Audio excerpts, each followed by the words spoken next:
Hello दोस्तों, मैं आज़ाद Kumar Arya coaching centre Kanhaiya से लाइव हूँ। जो बिहार आईटीआई मैथमेटिक्स अब की बार 2023 में होने जा रहा है, बिहार आईटीआई एंट्रेंस एग्जाम, जिसमें कि मैथ के कुछ ऐसे टॉपिक को आज बताने जा रहे हैं जिससे आप लोगों को एग्जाम में काफ़ी हद तक मदद मिलेगी। इस वीडियो को ज़्यादा से ज़्यादा शेयर करें, लाइक करें। आइए मेरे इस क्वेश्चन पर देखें। सबसे पहले आज हम जो चैप्टर का बताने जा रहे हैं उस चैप्टर को हम क्षेत्रमिति आप लोग पहले से परिचित हो चुके हैं, क्लास 10th में ही, 9th में भी। तो उसी चैप्टर को आज हम बताने जा रहे हैं, क्षेत्रमिति। क्षेत्रमिति इसको इंग्लिश में मेंसुरेशन कहते हैं। Mensuration mensuration क्षेत्रमिति। क्षेत्रमिति के अंदर हम लोग सबसे पहले सर्किल पढ़ने वाले हैं। क्या? सर्किल, यानी हम टॉपिक जो है पढ़ने वाले हैं वृत्त। इसको बोलते हैं हिंदी में वृत्त, इसको इंग्लिश में सर्कल कहते हैं। CIRCLE, circle. आप देखिए दोस्तों, सर्कल सर्कल नाम ही पता चल रहा है कि वृत्त, यानी आकृति इसका गोल होगा। गोल आकृति को हम वृत्त कहते हैं। ये दोस्तों आपको कोई भी गोल आकृति को हम वृत्त बोलेंगे।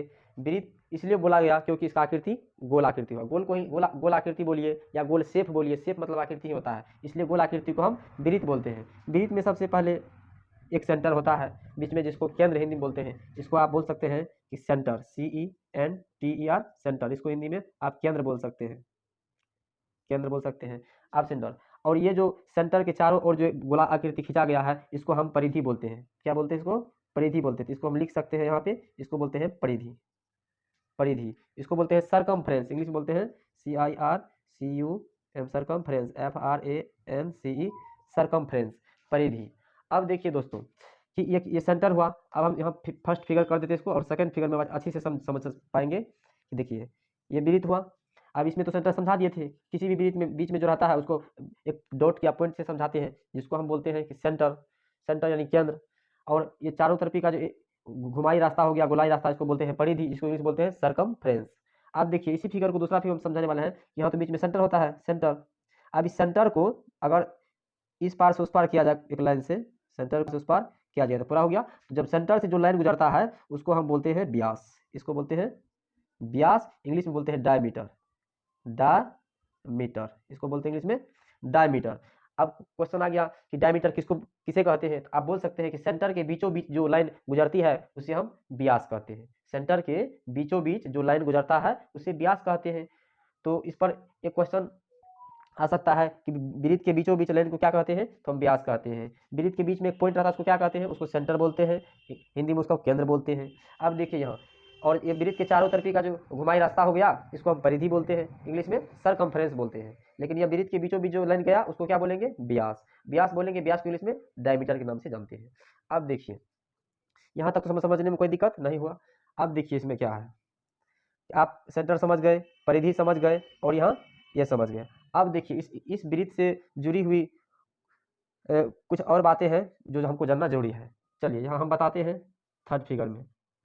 ये वृत्त हो गया, आपको पता है, बीच में सेंटर हो गया। यहाँ से इसको मिला देंगे तो आपको पता है कि वृत्त के केंद्र से गया है, ये परिधि हो गया। अब लेकिन हम परिधि हो गया ही। अब देखिए अगर केंद्र को छोड़ करके, केंद्र पर जो लाइन गुजरा हुआ है इसको छोड़ करके अगर कहीं ऊपर से गुजरे या नीचा से गुजरे, इसको हम जीवा के नाम से जानते हैं। जीवा, इसको क्या बोलते हैं? जीवा। ये भी क्या हो गया? जीवा। ये भी हो गया जीवा। इसको इंग्लिश में चोट कहते हैं, CHORD, चोट कहते हैं। इसको CHORD, चोट कहते हैं। अब आप ऐसा फिगर दे देगा, ऐसा एक बिंदु रहेगा, बीच से ऐसा गुजरा रहेगा, ऐसा दे देगा, तो इसमें दोनों में से पूछेगा जीवा किसको बोलेंगे? तो जीवा आपको पता है कि ब्रिज से सेंटर से गुजरा हुआ, ये तो परिधि हो गया, सॉरी ये तो व्यास हो गया। तो हमको जीवा बताना है, तो जीवा तो क्या बोले हैं? केंद्र पर छोड़ करके बाद बाकी ऊपर ऊपर गुजरे या नीचा गुजरे, इसको हम जीवा के नाम से जानता है। ये क्या हो गया? जीवा हो गया। इसी तरह यहाँ समझने में कोई दिक्कत नहीं, आप जीवा समझ गए। अब देखिए जीवा तक कोई समझने में दिक्कत। अब देखिए फोर्थ फिगर में ये वृत्त हो गया, वृत्त में एक सेंटर हो गया। अब देखिए सेंटर से ये आपको ये क्या दिखाई दे? गोलाकृति को क्या बोलते हैं? यहाँ पर बताए थे कि आगे गोलाकृति चारों तरफ की आकृति को क्या बोलेंगे? हम परिधि बोलेंगे। तो यहाँ ये परिधि हो गया पूरा एरिया गोलाकृति, और ये बीच में सेंटर हो गया। तो सेंटर से इसको मिला देंगे, यानी केंद्र से इस परिधि को मिला देंगे, तब जो ये बनेगा ये दूरी, इसको हम त्रिज्या बोलेंगे। क्या बोलेंगे? त्रिज्या बोलेंगे। इसको इंग्लिश में रेडियस कहते हैं, REAIDUS, रेडियस। रेडियस मीन्स त्रिज्या होता है। अब देखिए त्रिज्या इधर हुआ तो त्रिज्या इधरों भी हो सकता है, इधर भी हो सकता है, कई सारी त्रिज्याएं हो सकती हैं वृत्त पर, कई सारी त्रिज्याएं हम खींच सकते हैं। ये सब त्रिज्या हो गया। अगर जब सीधा सीधी मिला देंगे इसको तब व्यास हो जाएगा, तो हमको सीधा नहीं मिलाना है, हमको सिर्फ त्रिज्या समझना है। तो यहाँ इतना सारा हमको नहीं लिखना है, एक तो हम समझाने के लिए आपको यहाँ लिख दिए हैं, सिर्फ त्रिज्या हमको कैसे समझना है वो, लेकिन आपको मन में ही याद रखना है कि ये सेंटर हुआ, सेंटर से परिधि को मिलाने वाली जो लाइन होगा त्रिज्या होगा। हो सके हम इधर मिलाए, आप ऐसा वृत्त खींच करके सेंटर ले लीजिए, आप इधर मिला लीजिए, हो सके ऐसा नहीं ले करके आप इधर मिला लीजिए, ये त्रिज्या हुआ। तो पूछेगा वृत्त पर कितना त्रिज्या, वृत्त पर बोलना है अनंत त्रिज्या है, बहुत त्रिज्या खींच सकते हैं। तो चलिए यहाँ त्रिज्या तक कोई दिक्कत आप लोग को नहीं होगा। तो वृत्त की त्रिज्या अब देखिए, जितना हम पढ़े हैं इसको एक बार रिवाइज कीजिए तब आगे बढ़ेंगे। सबसे पहले आपको क्षेत्रमिति टॉपिक चैप्टर हुआ, इसको इंग्लिश में आप मेंसुरेशन कहते हैं, मेंसुरेशन कहते हैं। लेकिन सबसे पहले क्षेत्रमिति में हमको एक टॉपिक पढ़ना है, जिस टॉपिक का नाम है सर्कल, यानी वृत्त। क्या नाम है? वृत्त। इसको बोलते हैं सर्कल। अब सबसे पहला वृत्त होता है क्या, क्वेश्चन है कि वृत्त क्या होता है। तो सबसे पहले गोल आकृति को क्या बोलते हैं? हम वृत्त बोलते हैं। गोल आकृति को हम वृत्त बोलते हैं। वृत्त में एक बीच में पॉइंट रहता है, यानी बिंदु रहता है, उस बिंदु को क्या बोलते हैं? सेंटर। सेंटर को हिंदी में हम केंद्र बोलते हैं। अब देखिए यहाँ दोस्तों, केंद्र बोलते हैं। उसके बाद ये जो आकृति गोल आकृति हुआ, ये चारों तरफ का ये क्या होगा? एक बंद आकृति हो गया। तो बंद आकृति के जो चारों तरफ घुमाई रास्ता होगा, इसको क्या बोलेंगे? परिधि। इंग्लिश में बोलते हैं सर्कमफ्रेंस। अब देखिए दूसरा फिगर बताए थे, एक केंद्र होगा, उस केंद्र को इस पार से उस पार जो रेखा करेगा, जैसे यहाँ से लिए यहाँ तक, इस केंद्र से क्या हुआ? केंद्र से गुजरा, जो रेखा केंद्र से होकर गुजरेगा उसको क्या बोलेंगे? व्यास बोलेंगे। व्यास को इंग्लिश में डायमीटर बोलते हैं। क्या बोलते हैं? डायमीटर। अब देखिए यहाँ से डायमीटर बोलते हैं। तीसरा फिगर बताए थे कि वृत्त के केंद्र से जो लाइन गुजरेगा, ये लाइन वृत्त के केंद्र से गुजरा हुआ है, ये तो व्यास होगा क्योंकि हम जस्ट पढ़े हैं। लेकिन हमको जब केंद्र को छोड़ करके चाहे ऊपर गुजरे या नीचा गुजरे, उस लाइन को हम कहते हैं जीवा, इसको इंग्लिश में चोट कहते हैं। उसके बाद फोर्थ नंबर में बताए थे कि एक वृत्त होगा जिसमें एक सेंटर होगा, सेंटर से यहाँ चारों तरफ परिधि हो गया। परिधि यहाँ था ना, परिधि देखिए यहाँ से चारों तरफ के एरिया क्या बोलते हैं? हम परिधि बोलते हैं। तो यहाँ चारों तरफ एरिया क्या हो गया? परिधि हो गया। चारों तरफ का जो घुमाए रास्ता परिधि हो गया, परिधि हो गया, और यहाँ सेंटर हो गया। तो परिधि को जो लाइन मिलाएगा, कि केंद्र और परिधि को जो लाइन मिलाता है उसको हम त्रिज्या बोलते हैं, इंग्लिश में बोलते हैं रेडियस। यहाँ तक कोई समझने में कोई दिक्कत नहीं हुआ। अब देखिए इससे आगे,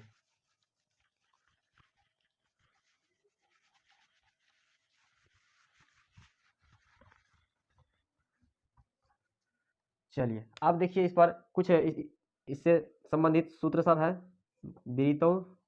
वृत्तों से संबंधित प्रमुख सूत्र। अब देखिए इस चैप्टर को बनाने के लिए कुछ आपको फार्मूला की जरूरत होगा, जिस फार्मूला को हम यहाँ बताने वाले हैं, कृपया वीडियो को अच्छी तरह से देखें। सबसे पहला आपको हो जाएगा कि वृत्त का क्षेत्रफल। दूसरा आपको हो जाएगा वृत्त का परिधि।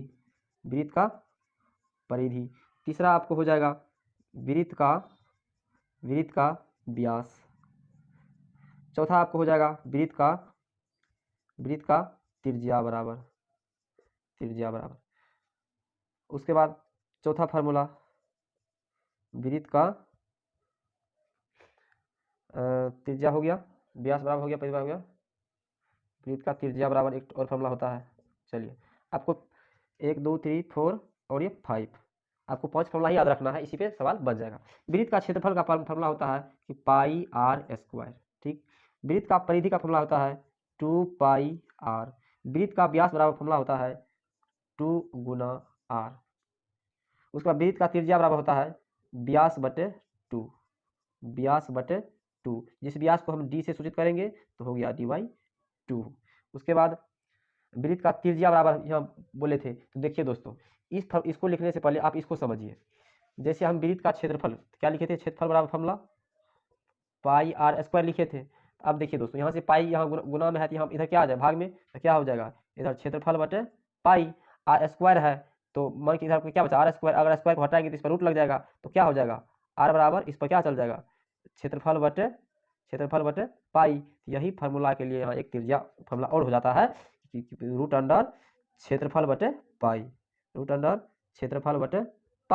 अब यहाँ तक इस फार्मूला को आपको कंठस्थ याद कर लेना है, जो कि कभी भूलने की संभावना न रहे, क्योंकि इसी फार्मूला पर इस चैप्टर को आप हल कर पाएंगे। अगर ये फार्मूला आपको याद नहीं रहेगा तो आप सवाल बनाने में आपको दिक्कत, उलझन का सामना करना पड़ सकता है। इसीलिए आपको ये फार्मूला बहुत सटीक है और ये बहुत ज़रूरत है, क्योंकि सवाल को बनाने से पहले आपको ये फार्मूला आपको याद रहना चाहिए। तो याद आइए मेरे साथ रिवाइजिंग एक दो बार करवाते हैं तो स्वतः फार्मूला आपको याद हो जाएगा।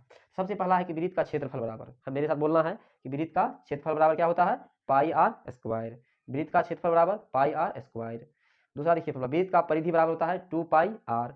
वृत्त का परिधि बराबर 2 पाई आर। वृत्त का व्यास बराबर 2 गुना आर। वृत्त का व्यास बराबर 2 गुना आर। चौथा है वृत्त का त्रिज्या बराबर व्यास बटे 2। वृत्त का त्रिज्या बराबर व्यास बटे 2। व्यास को क्या बोलते हैं, डी से सूचित करेंगे तो डी/2 भी बोल सकते हैं। उसके बाद वृत्त का त्रिज्या बराबर क्षेत्रफल बटे पाई का रूट अंडर। वृत्त का त्रिज्या बराबर क्षेत्रफल बटे पाई का रूट अंडर। यहाँ तक फॉर्मूला हम करवा दिए हैं, इसको एक दो बार और आपको देखना है।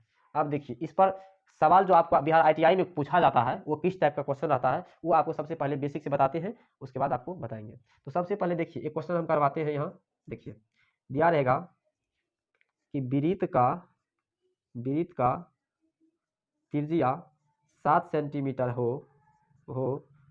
तो वृत्त का क्षेत्रफल ज्ञात करें। इस टाइप से क्वेश्चन पूछा जाता है।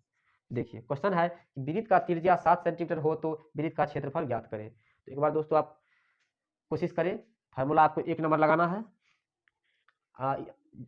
थोड़ा प्रयास कीजिए, अगर नहीं बने तब बताते हैं। तो आप लोग ट्राई कर लिए होंगे। अब देखिए बताते हैं इसमें। सबसे पहले सवाल को एक दो बार पढ़ना है, सवाल को एक दो बार पढ़ना। देखिए वृत्त का त्रिज्या 7 सेंटीमीटर हो तो वृत्त का क्षेत्रफल ज्ञात करें। वृत्त का त्रिज्या 7 सेंटीमीटर हो तो वृत्त का क्षेत्रफल ज्ञात करना है। सबसे पहले सवाल को बनाने से पहले आपको सवाल को पढ़ करके उसमें क्या दिया हुआ है उसको पहले लिखना है और क्या मांग रहा है उसको भी लिखना है। तो सबसे पहले हम यहाँ देख रहे हैं कि सबसे पहले हल देंगे, हल लिखेंगे। अब देखिए सबसे पहले इसमें क्या दिया है वो लिखिए। वृत्त का त्रिज्या, त्रिज्या यहाँ देखिए, त्रिज्या को क्या लिखते हैं हम, आर लिखते हैं, आर से। तो लिखिए त्रिज्या इसको हम आर से डिनोट करते हैं। आर बराबर क्या दिया है, 7 सेंटीमीटर दिया हुआ है, तो इसको लिख लेंगे। अब आगे पढ़ेंगे। हो तो वृत्त का क्षेत्रफल निकालिए। हमको क्या मांग रहा है वो, क्षेत्रफल बराबर व्हाट, यानी क्षेत्रफल पूछ रहा है। तो हमको पता है कि वृत्त का क्षेत्रफल बराबर फॉर्मूला क्या होता है, पाई आर स्क्वायर। तो हम यहाँ लगाएंगे कि वृत्त का क्षेत्रफल बराबर क्या फॉर्मूला होता है, पाई आर स्क्वायर। अब देखिए बराबर पाई का मान आपको याद रखना है कि पाई का मान होता है 22/7, एक होता है 3.14। ये दो मान है, आपको ये भी याद रखना है। अब देखिए यहाँ से वृत्त का क्षेत्रफल, यहाँ जनरली तो आपको 22/7 ही लगाना है। 3/14 जब सवाल में लिखा रहेगा 3/14 लेकर के बनाए तब लेना, लेकिन जनरली तो आपको 22/7 ही यूज करना है। देखिए पाई का मान कितना लेना है, 22/7 गुना आर स्क्वायर है, हमको तो आर दिया है सिर्फ 7, इसका मतलब क्या हो जाएगा 7 का स्क्वायर। अब देखिए इस 7 को हम क्या लिख सकते हैं, दो स्क्वायर का मतलब 2 बार गुना। तो देखिए आगे स्टेप में देखिए, तोड़िए इसको, 22/7 गुना, इसको लिख सकते हैं ऐसे 7 गुना 7, क्योंकि पावर जब दूर रहेगा तो उसका स्क्वायर पड़ेगा, स्क्वायर का मतलब होता है गुना 2 बार, तो 7 गुना 7। अब देखिए ये 7 से ये 7 कट गया, तब 22 कितना होता है 154। अब देखिए 154 तो निकला, लेकिन यहाँ यूनिट लगाना है। क्या लगाएंगे, यहाँ देख रहे हैं क्षेत्रफल है, क्षेत्रफल जब भी होता है तो वो सेंटीमीटर स्क्वायर में ही होता है। ठीक, तो देखिए निकल गया क्षेत्रफल। इसी तरह से बिहार ITI में क्वेश्चन पूछा जाता है।